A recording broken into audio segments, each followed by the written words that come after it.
Mana? Mana? Aduh!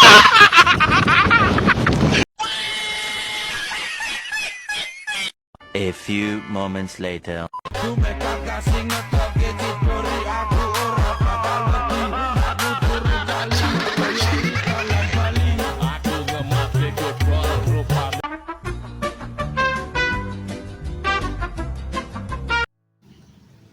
Assalamualaikum warahmatullahi wabarakatuh. Di sini saya Surya Pranata dengan NIM 2223 130042. Nah, di sini saya akan sedikit menjelaskan mengenai komunikasi efektif. Pernah nggak kalian salah paham dengan teman, guru, atau warga hanya karena cara bicara kita kurang tepat? Atau mungkin kita sudah ngomong panjang lebar tapi orang lain tetap salah paham. Nah, itu artinya komunikasi kita belum sepenuhnya efektif. Di video ini kita akan belajar mengenai apa itu komunikasi efektif, unsur penting komunikasi, prinsip dan teknik komunikasi yang baik, hambatan komunikasi, dan contoh penerapan sehari-hari. Tanpa komunikasi yang baik, sering terjadi kesalahpaham, konflik, dan pekerjaan pun tidak berjalan lancar. Jadi, mari kita pelajari bersama apa itu komunikasi efektif dan bagaimana cara menerapkannya. Yang pertama yaitu, apa itu komunikasi efektif? Komunikasi efektif adalah proses penyampaian informasi dengan cara yang jelas, mudah dipahami, dan dapat diterima orang lain sehingga terjadi kesepemahaman. Artinya, bukan hanya soal berbicara, tapi bagaimana pesan kita diterima dengan benar dan menghasilkan tindakan yang sesuai. Contoh, misalnya kita bilang, kerjakan cepat ya. Cepat menurut kita bisa 5 menit, tapi menurut orang lain bisa 1 jam. Nah, di sini komunikasi menjadi tidak efektif karena tidak ada kejelasan. Kemudian ada unsur komunikasi, yaitu dalam komunikasi ada 5 unsur penting, yaitu pengirim pesan, pesan yang disampaikan, media komunikasi seperti lisan, tulisan, atau media sosial. Kemudian penerima pesan. Yang terakhir ada umpan balik atau feedback.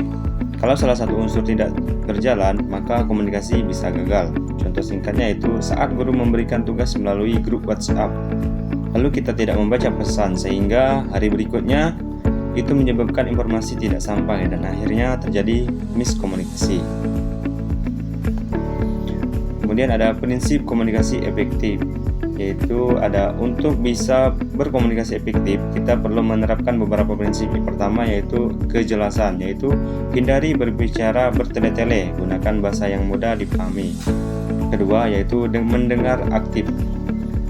Dengarkan lawan bicara, jangan memotong dan respon dengan sopan. Yang ketiga, empati. Cobalah memahami perasaan orang lain sebelum memberikan respon. Keempat, bahasa tubuh positif. Kontak mata, senyum, dan gestur yang ramah membuat pesan lebih diterima. Kelima, sopan santun. Nada suara menentukan kesan kita, tetap tenang dan hormat.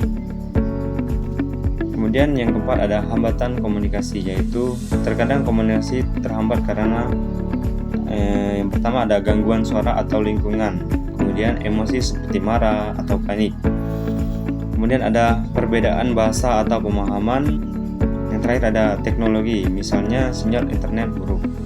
Saat menghadapi hambatan, kita perlu memastikan kondisi kondusif, tenang, dan jika perlu, ulangi pesan dengan cara berbeda.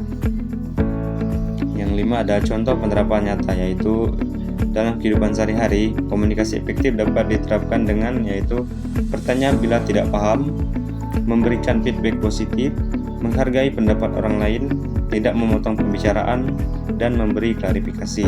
Contoh situasi yaitu saat kita berada di dalam ruang kelas, yaitu kalau tidak mengerti katakan maaf saya belum paham, bisa jelaskan lagi. Jadi, komunikasi efektif adalah modal penting untuk membangun hubungan baik, kerja dengan tim, dan mencapai prestasi. Kita tidak harus pandai berbicara, tetapi juga harus pandai mendengarkan dan memahami orang lain. Mari kita biasakan komunikasi yang jelas, sopan, dan penuh empati agar hidup kita menjadi lebih harmonis dan produktif.